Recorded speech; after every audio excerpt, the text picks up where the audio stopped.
New product listings on old traffic? Why? If you don't have this IT support, how do you maintain an up-to-date catalog? There isn't some great IT infrastructure, but life doesn't end because of it. Waiting 3 weeks for the product is a long time, although many are willing to do it. When a person buys something, it's like they are parting with their money, and it can be psychologically difficult. In the market of Serbia, in the market of Kazakhstan, prices may vary.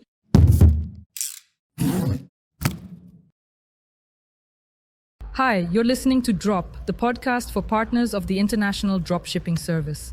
In this podcast, we explore what dropshipping is, find strange comments on the internet, and answer odd questions. And at the microphone are your hosts, Nadia Kulovic and Sasha Betro. And today we will discuss the basics of how to start selling through dropshipping. Disclaimer. This episode is recorded for online store owners, and we will explain how they can incorporate dropshipping into their business model. So, shall we start discussing the cool comments from the internet? Here's the first one. You should first formulate a hypothesis about why you need the assortment, and then think about how to test this hypothesis. New product listings with old traffic? Why? To increase the category conversion? To redistribute turnover? The comment is good, but we need to understand where it comes from and what it's really about. Do you remember?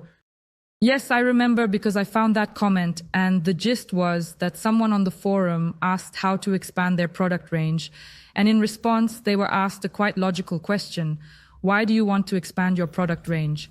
And I suggest we start with this and discuss why online stores should expand their product range. There can be many reasons and goals. The first thing that comes to mind is to try to increase the conversion rate to purchase. How does this usually work? You have some traffic in your online store. People come and look at the product listings you have. They might occasionally like what you're offering, or they might not.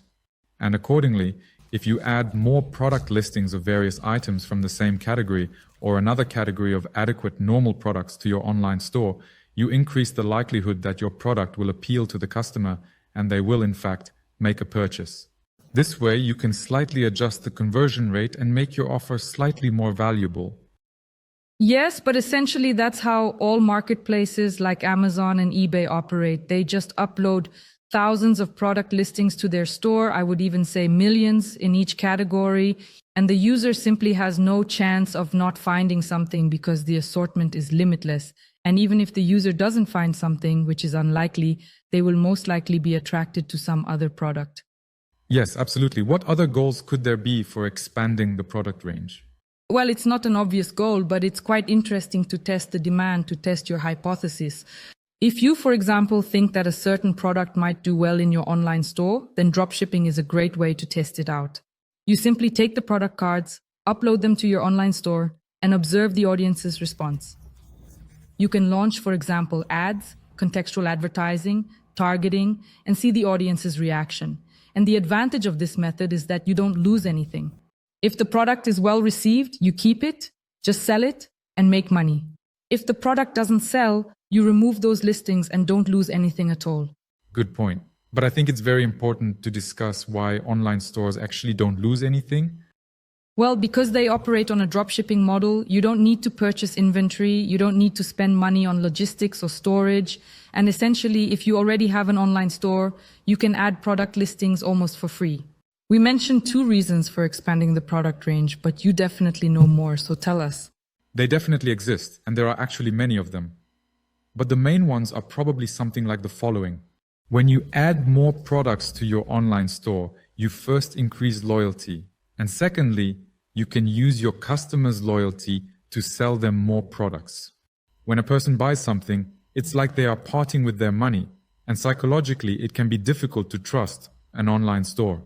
But if you already have customers who have bought something from you, it means they have already trusted you once, and when you offer them some products through the dropshipping model, when you say, look, a new product, it will be much easier for them to order something else from you.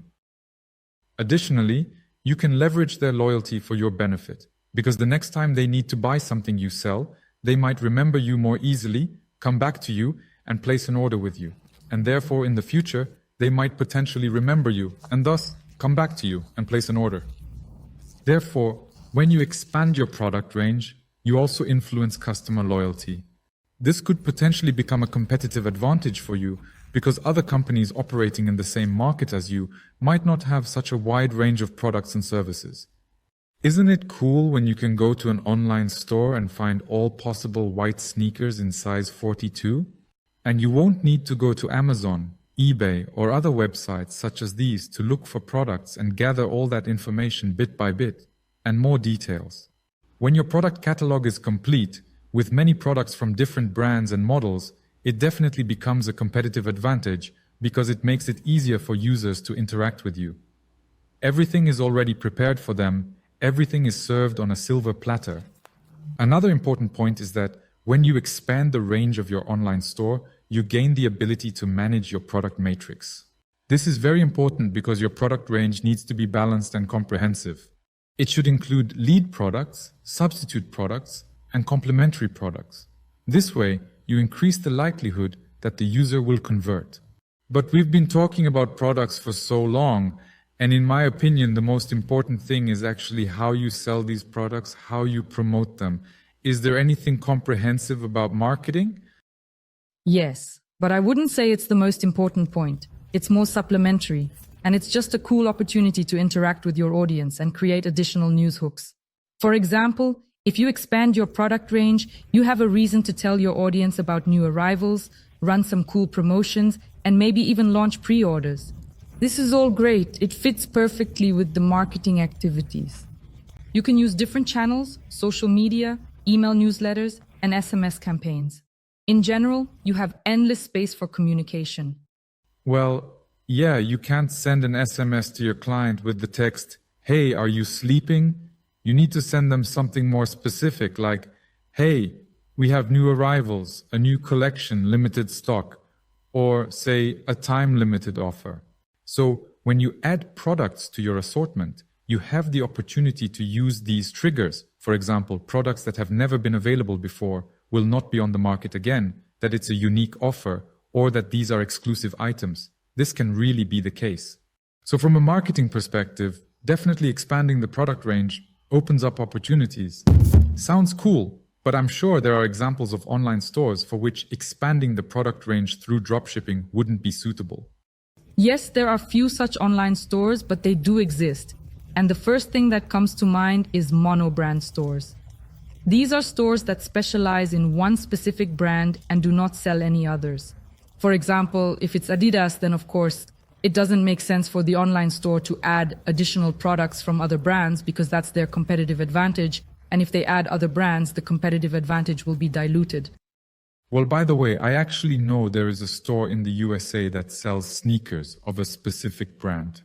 And what are they doing? They found an international dropshipping service that can ship products of the same brand, but Japanese. Because some brands design specific clothing for a particular market, and they don't sell this clothing anywhere else except, for example, in Japan. And what did the online store owner do? He found a dropshipping service that can deliver Japanese sneakers to customers in America.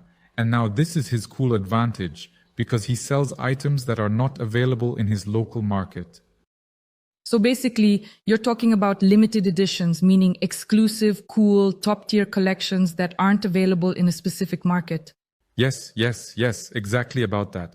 Returning to the comment, to summarize, it must be said that expanding the product range is normal, it needs to be done, and it suits almost everyone.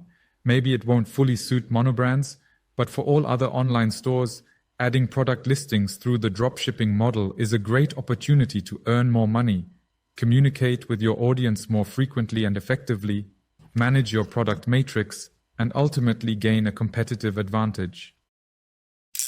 Sasha, look, there's another question. We've already mentioned that expanding the product range of an online store can be done precisely for testing hypotheses. And here is a question on this topic. I would even say it's a full-fledged case that we can analyze right now. So a person is asking, they have a store with low traffic selling children's toys, and they have a question about how to expand their product range. So increase the number of items or introduce new categories to boost sales from the same traffic. And essentially his question is, what method is there to test demand without purchasing the product? Well, simply put, the shortest answer to this question is dropshipping. We actually talked about niche testing and adding products to your online store in the previous episode. and we briefly touched on it in this episode as well. To answer this question a bit more fully, in my honest and considered opinion, there are three primary and essential approaches to expanding the product range. The first is to add products such as items from the same category or items that are related. Suppose you sell motor oils for cars, and you added even more motor oils for cars, such as different brands. The second approach is to add products of a different price range category, such as electronics or clothing, to your online store. If you are selling products, for example, at an average market price, you can try adding cheaper or more expensive options. And the third approach to expanding the product range of an online store is to add an entirely new category of goods. Cool. Look, so in this question, the person asked if it's possible to test demand without purchasing products. You said that it's basically possible with dropshipping, but do you know a way without dropshipping? Well, actually, yes, I know there are, in fact, options, but they don't always work in the product business, sometimes. I know it works in, like, SaaS, in B2C, but let's try to figure it out here. Maybe it will still work. Here's the gist. You don't need to look for a specific supplier. You can simply decide what kind of product you want to sell, gather information about it, create some content around it, launch basic targeted advertising, and guide the user from the ad message to checkout. And actually, you don't even need to take money from the user. That's not important. What you are looking for in this case is the cost of all these stages of conversion. First, you have the conversion of the advertising message, then you have the conversion of your platform, for example, an online store, then you have the conversion of adding a product to the cart, and finally, the conversion to the actual checkout. And even if you don't take the money, you still understand how much you are spending on average for all this conversion, and this allows you to calculate your unit economics. Actually, you don't even need dropshipping at all to check the demand. In fact, you can simply take a product and guide a user through the entire process to calculate how much it costs you. Well, yes, because firstly, it will be easier for you to create content since, for example, dropshipping services already provide you with some of this content. Secondly, dropshipping services give you honest, real prices. And with these honest, real prices, it will be clearer to you whether there is demand for this product at that price. And thirdly, and probably most importantly, you have brought the user to the checkout and they are ready to give you their money. So let them give you the money. Let them buy the product from you, and you simply pass the customer's information and a portion of the money to the dropshipping service, which will deliver the product. When using dropshipping, you add this final step where you take the money a bit. The customer indeed actually receives the product when the dropshipping service delivers it to them. Yes, great. And look, let's go back to the three methods you mentioned. If we talk about the method of adding a related product category, what are the pros and cons? Who would this method be suitable for, and maybe who it wouldn't be suitable for? Adding related products is an absolutely and completely standard approach in the merchandise business. You are trying to, in essence, upsell a product or essentially, for example, sell a substitute product to the user. It's a completely standard approach, except that with dropshipping, it's very easy to do because, again, you don't have costs for these related products since essentially you don't purchase them, you don't store them, and you don't handle logistics. And therefore, for example, if you are selling motor oils, you can definitely sell filters and sealing rings as well, because they are generally used together with motor oil. Motor oil without these components makes a bit less sense than with them. By adding such products through dropshipping, it becomes extremely profitable for you because essentially there are no additional investments, but at the same time you get more revenue. So who would benefit from such related products? I personally think it is extremely beneficial for everyone, especially since customers most frequently tell us what products they need. They come to the sales department or they write to support and ask if there is a specific product or if there is something else, or if there is this brand, or if there is this size, or if there is this model. They ask for it themselves, they request certain products themselves. If you add these needed products to your dropshipping online store, you will simply be able to sell these products to your existing target audience. Look, you mentioned 3 ways, all of which seem great, but the second one, adding products from a different price category, raises questions, at least for me, and I think for some others as well. Why should we do that? So hypothetically, I have a middle segment, and now you're suggesting I add some cheap or super expensive products, as if I might scare off my audience with this. Why should I even do that? There is such a possibility, but I still firmly believe that in your audience, among those who frequently visit your website and your online store, there are definitely people who make their choices based on the price of the products. These individuals are likely to compare prices and look for the best deals available, and for whom those products at the price you offer may not be suitable. At the same time, if you add comparative products to your online store, essentially the same products but slightly cheaper from more affordable brands, you will simply increase the likelihood of converting a user. Yes, you will give them a wider choice. With more expensive products, the situation is a bit more interesting because often it's not necessarily the case that your more expensive products will typically generally be purchased. The thing is, if you add some super exclusive and relatively more expensive products to your online store compared to what you usually sell, you will change the perception of price within your online store. And when people look at your mid-range price category, they won't think these products are too expensive because you'll show them that there are sneakers that cost, let's say, $700 or $800, which in my opinion is quite expensive. Such sneakers exist. And therefore, your sneakers priced at $200 won't seem as expensive anymore. To me, they will seem like, well, probably a justified price. Beautiful because they are branded, because they are original.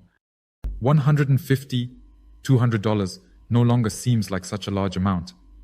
So for you, as the owner of an online store, there's nothing wrong with adding cheaper or more expensive products to your online store. The most important thing is that it will help you sell your standard, mid-price category a little better and a little more efficiently. Nadia, we discussed 3 different approaches on how to choose a product category or a group of products to add to your online store. Well, now the question arises, how exactly do you choose specific products, specific brands? What approach can be taken here? Yes, well, it's not an obvious question. And look, the first method, which is the simplest and doesn't require any investment, is just to look around, see what your surroundings are interested in, what you are interested in yourself, and what the current trends are. Look at the feeds on social media. Something regularly goes viral on TikTok, so you can take advantage of that. One of the most obvious advantages is conducting a survey among your customers or analyzing the requests they already have.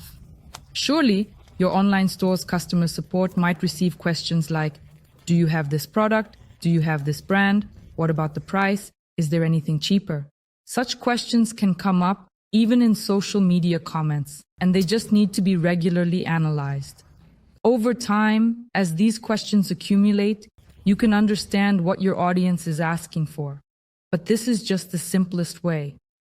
I agree with you.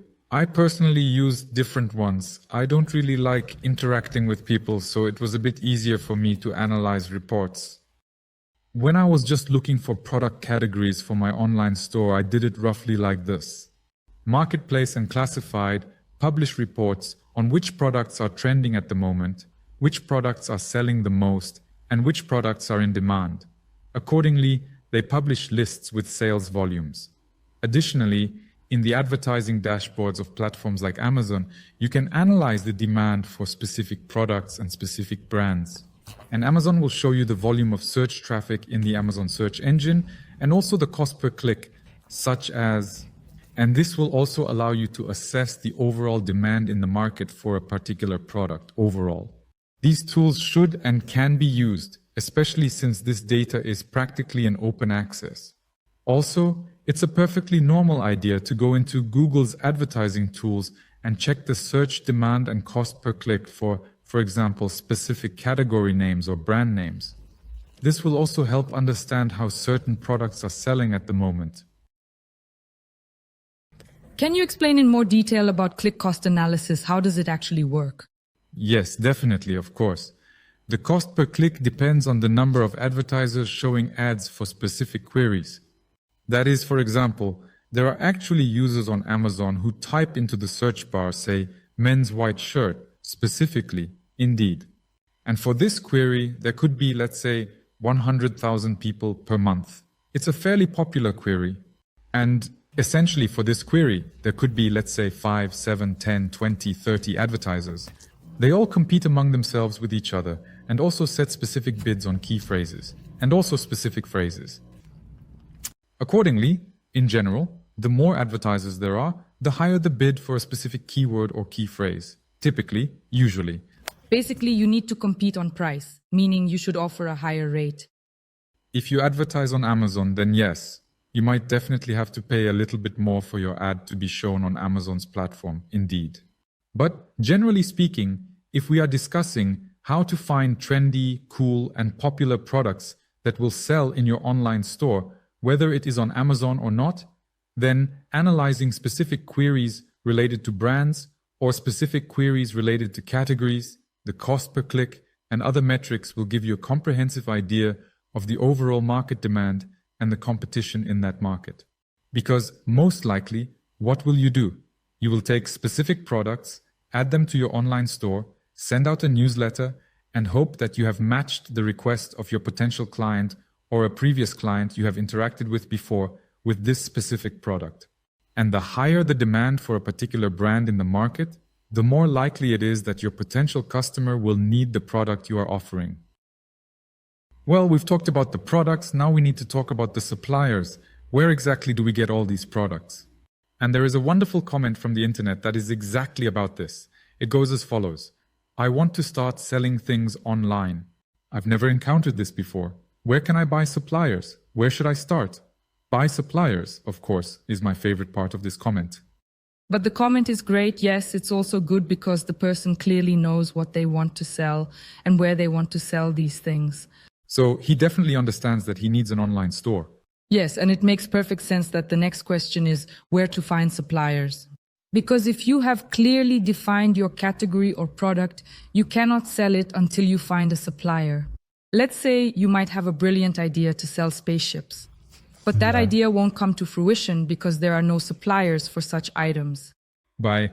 Yes, and everything here is interconnected. In general, briefly, I would name 4 types. These are local suppliers who work with you in the same region, city, or sometimes even country. These are local manufacturers, essentially the same thing, but this involves direct interaction with the person who produces the product. These are local dropshipping services, and things work a bit more complicated there. And these are international dropshipping services like We4 Partners. But please tell us a bit more about how each type differs. I think we can definitely even build a beautiful pyramid here, a mental one. Absolutely. You have local manufacturers in your area who can also work with you and assist you effectively through the dropshipping model. Local manufacturers typically have the smallest assortment, meaning they might have, say, approximately 10, 15 models that they can ship locally. It's great that they have pretty fast delivery because they are probably in the same place as you, in some city or region, or maybe even in the same country. But the most important thing that sets them apart from the others is that they have a limited product range, relatively fast delivery, they usually don't ship to other countries, and they have a rather weak IT infrastructure, which is also important. We'll talk more about this a bit later.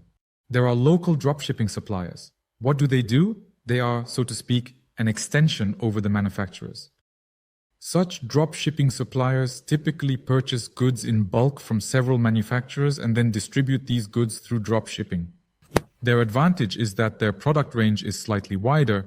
They can still offer relatively fast delivery, but they are unlikely to deliver to another country. Their IT infrastructure might be slightly better developed, and it is potentially possible to work with them normally. The next level is local dropshipping services. What did they do? They essentially combined all of the various suppliers and manufacturers in their catalog, and accordingly, they streamlined the dropshipping model to make it more efficient. They often have good infrastructure, you can integrate with them, they constantly update prices and keep their catalogs up to date. Consequently, working with them is simple, fast, and actually quite profitable. The only thing is that they do mark up their prices, so it might not be as profitable as, for example, working directly with manufacturers. And of course, there are international dropshipping services. For example, we are 4 Partners, an international dropshipping service.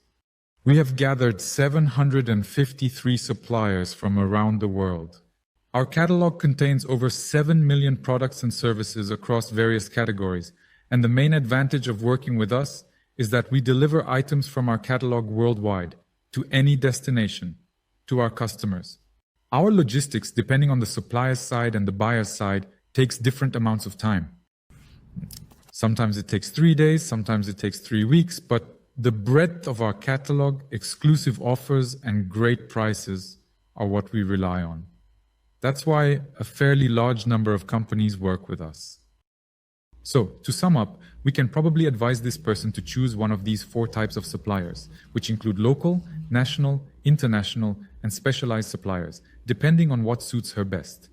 It is crucial to carefully consider the options and select the supplier that aligns with her specific needs and preferences.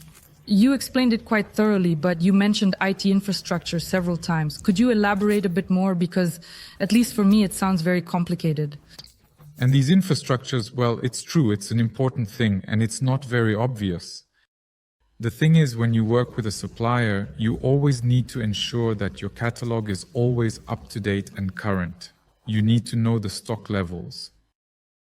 For the products you sell, and accordingly the stock levels at suppliers' warehouses, you need to know the current price every day because prices can change due to demand or exchange rates. You need to interact with the supplier, which means passing orders to them, and it is preferable to do this seamlessly and automatically. So when you work with, for example, an international dropshipping service, due to the volume that this dropshipping service handles, it is necessary for the service to have automation of its business processes. Accordingly, as an online store, you connect to the IT infrastructure of the service and constantly receive up-to-date information about product stock levels, prices, delivery costs, and the actual delivery times. Plus, when a purchase is made, the dropshipping service is immediately notified and will start processing the order right away. When you work with, for example, a local manufacturer, and you have sold a product from this local manufacturer, you need to pass on the order information to the local manufacturer so that they can ship the product. This involves a bit more, let's say, manual actions. It can also happen that you sold a product that the local manufacturer doesn't have in stock anymore, and you didn't find out because the local manufacturer lacks a good IT infrastructure. Look, another important point. For example, we have a great IT infrastructure and we can boast about it, but local dropshipping services might not have it. How does it work then? So how do you maintain an up-to-date catalog if you don't have this IT support? If your supplier doesn't have automation for certain business processes or a great IT infrastructure, it's definitely not the end of the world. You will just need to communicate with your supplier a bit more frequently, occasionally. Every day you almost always download Excel spreadsheets from your supplier's website. In these Excel spreadsheets, I hope they somehow update the stock levels and prices. You upload these Excel spreadsheets to your website, and in this way, your CMS can update the stock levels for each size, each model, and can also update the prices.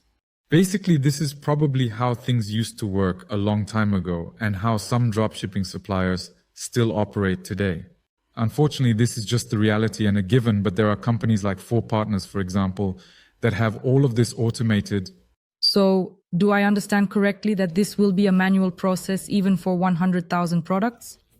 Yes, of course, it will be a manual process. You'll need to download the spreadsheets, upload them, and it will be time-consuming and painful and so on. But most importantly, after receiving the order and after the customer has paid for the order, you will need to pass the order information to the dropshipping supplier each time. Each time, make sure the price is current, and each time make sure the product is actually in stock. And essentially, there's no escaping this routine at all unless you integrate with a service that has all of this completely automated out of the box in every possible way.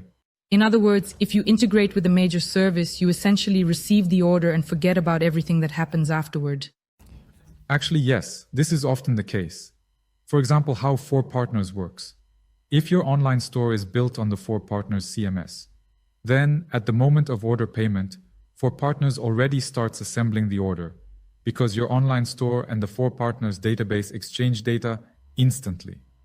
All this information is immediately transmitted to the logistics department and then to the warehouse, so the process starts without your involvement. Well, it definitely sounds super cool and simple. That's right. And there's no catch here. We talked about how you need to determine the products you want to sell in your online store. We discussed that we need to find suppliers for these products. Now we need to understand the criteria for choosing a supplier.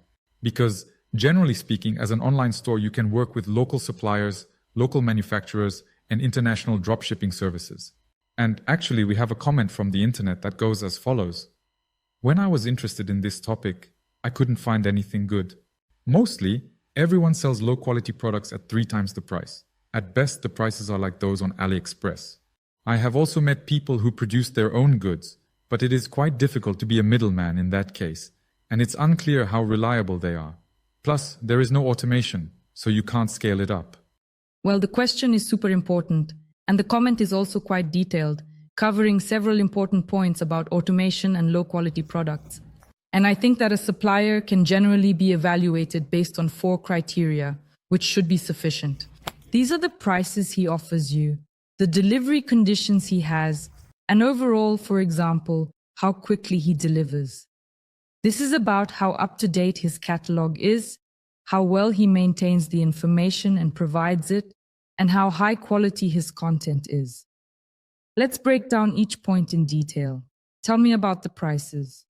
I think that prices are the most important thing in a supplier because even if your supplier provides you with great content, if the supplier doesn't meet the price criteria, there's no point in working with them. What is pricing and how does it work? Your supplier gives you a list of products. Usually it's some kind of catalog, for example, a web page with product cards, or it could be an Excel spreadsheet. But essentially, the main point is that there are products available at a price for which the supplier will sell them to you. You need to check each of these products on the internet and see how much your competitors are asking for them and compare the prices on the internet. It is very important to check prices in the market where you want to sell these products because, for example, in the Kazakhstan market, the price for a certain product might be one thing, while in the Serbia market, the price might be different. And therefore, you actually check each product and understand that, for example, this particular supplier meets the criteria for, let's say, 100 products. Accordingly, you work with this local manufacturer or local supplier for these 100 products. And some international dropshipping service might handle another 100 products while you work with a different supplier for other products. And fundamentally and essentially, in essence, this is how you choose suppliers who offer the best prices in the market you need. But at the same time, prices are super important, but I would also definitely pay attention to delivery. Yes, and also, look, before we talk about delivery, I have a question. You mentioned that, for example, in the market of Serbia and the market of Kazakhstan, prices can vary. So what factors can affect the price of a product? The price of the product will definitely depend on the balance of supply and demand. Basically, if there is high demand for a product and almost no one is supplying it, then accordingly, the price will be higher. Similarly, if you have a large number of sellers for each product or each product category, then most likely, each of these sellers will compete on price, and the price will be lower. Additionally, it is worth mentioning customs duties that may apply in different countries when goods are sold offline. These goods need to be cleared through customs, and a specific customs fee must be paid. However, each country has different conditions and accordingly different prices. And generally speaking, you can also add the cost of shipping here, the overall cost of logistics, because, for example, it might be that in a certain country or city or market, logistics is simply expensive. For example, logistics in China and within China is very cheap, simply because it is very well developed there, and the same goes for the USA. For example, in a market like Egypt, logistics can be more expensive, and accordingly, the final price of the product can also be higher. So in general, that's what makes up the price. Well, you already started talking about delivery, so yes, it's worth mentioning that these are important criteria for evaluating a supplier. And here it is important to pay attention to where the supplier's warehouses are located or where the dropshipping services warehouses are, because this will affect the delivery conditions, timelines, and even documents, for example, for customs clearance, which will also be included. And here, what you need to pay attention to is that if you, for example, are trading in Europe, it's great to find a supplier who has a warehouse in Europe, and then you will have fast delivery, literally within 3 days, maybe a week. But if you are working in the Kazakhstan market and selling products from the States, then delivery can take 3 weeks, a month, and therefore you need to analyze whether such a supplier is suitable for you. It's great if, for example, they have an intermediate warehouse in Europe. That's probably the optimal option. But if they don't, then you need to consider whether this supplier is suitable for you at all, because waiting 3 weeks for the product is quite long, although many are willing to do so.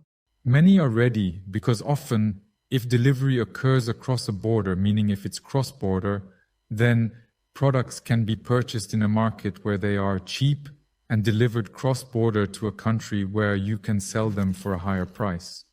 And that's why customers are often willing to wait 2 to 3 weeks to buy a particular product cheaper than they can get it right away in some local stores. This is normal. Regarding delivery, I would also add this thought. If your supplier, for example, a local supplier or local manufacturer, can ensure fast delivery, it opens up the possibility for you to work on marketplaces or classifieds. Because on some marketplaces, for example, on eBay and Amazon, there are certain delivery time restrictions. If you can't meet them, you can't trade there. But if you have a local manufacturer who can ship the product to you within a few days, then potentially you can also sell your products on marketplaces and classifieds. The next important criterion related to choosing a supplier is the quality of their content and service. In your opinion, what specific content should we pay attention to, and essentially how should we choose the supplier? But I would primarily focus on visual content, especially because there's a nuance here. As the owner of an online store, you don't have direct access to the products, and if the supplier doesn't have photos, you can't take them yourself. So, first of all, it's important to have photos and their quality, because again, if the photos are of poor quality, you can't retake them. You won't be able to add this to the website. Well, you can, but it will look bad. Text content is also great if your supplier provides it in good quality, because it means less work for you if the descriptions are accurate and the prices are correctly listed. If it also includes some keywords and a unique description, that's great. It will make it easier for you to rank higher in search engine results. And users prefer to read a clearly and concisely written description rather than some gibberish or some other form of gibberish. Well, what should you do if you find a supplier with great prices, a great assortment, and great delivery, but their content is lacking? Is it possible to create this content yourself? But overall, you will have problems with this because you don't have the products on hand. And yes, you can write the text in any case, but you need to pay special attention to the photographs. And it's great if the supplier or dropshipping service keeps both the content and the catalog up to date, because that also seems quite important. Sometimes a situation may arise where you are selling a product that is out of stock at the supplier and at an outdated price, because the price may have changed due to currency exchange rates or demand for the product. Such a situation creates problems for both you and the customer because you will need to refund the customer. The customer will be upset because they chose a product only to find out it is not available. Then, to avoid this, you need to make sure that your supplier constantly updates both the stock and prices and generally keeps their catalog up to date. In the end, we ultimately discussed the various criteria for thoroughly choosing a different supplier. These are essentially the prices of the goods, how feasible they are, and whether you can actually make any profit with the prices provided by the suppliers. This includes delivery times, content quality, and the relevance of the catalog. I suggest we discuss the following comment. It goes as follows. Can anyone advise on how to handle taxes with this form? What will the tax be based on? What contracts need to be signed with the client? Probably an agency agreement. This is a great and important question. If you rephrase it in simple and clear terms, what should be done about taxes? Taxes are straightforward because you receive money into your business account and incur expenses for purchasing goods from a dropshipping service, such as a dropshipping supplier or a local manufacturer. You pay taxes on the difference. But it is very important to say that you need to consult with your tax advisor because each country has different tax laws. Additionally, it's crucial to understand the specific tax regulations and requirements in your country to ensure compliance. If it is one way in our country, it can be completely different in another country. You might have to pay a lot of taxes, or you might not have to pay any taxes at all. So make sure to consult with a professional and don't just take our word for it. And what about the contract? Can you briefly explain what kind of relationship generally arises between the dropshipping service and the online store owner? Usually, the offer of an online store is very similar to any other marketplace offer. For example, marketplaces like Amazon. It essentially acts as a dropshipping service. It helps the buyer and seller meet, and it helps the buyer and seller complete a transaction. You do the same thing. And therefore, depending on which service or dropshipping supplier you work with, there can be various different schemes. But one of the most common is when you essentially, in fact, act as an agent, who, by taking money from the buyer, gives it, that is, buys the product for a portion of that money from the dropshipping service. This model is very standard, very understandable, it is classic. There is absolutely nothing complicated about this model, and all the major marketplaces such as Amazon or eBay operate under a similar offer. Generally, buyers don't have any questions about it. Today we managed to discuss a lot of things, including how to choose a product, how to find suppliers, how to select them, and, essentially, how to make a deal with them. Sasha, thank you, and thanks to our viewers and listeners for staying with us until the end. This was the Drop Podcast from 4Partners, an international dropshipping service. If you have any questions or feel that we haven't covered something, be sure to leave your questions in the comments. We will read them and address them in future episodes with specific cases and examples. In general, subscribe and stay tuned for new episodes. And if you want to include dropshipping in your business model, follow the link in the description, find us on our social media, check out our catalog, and sell awesome original branded products from abroad in your online store.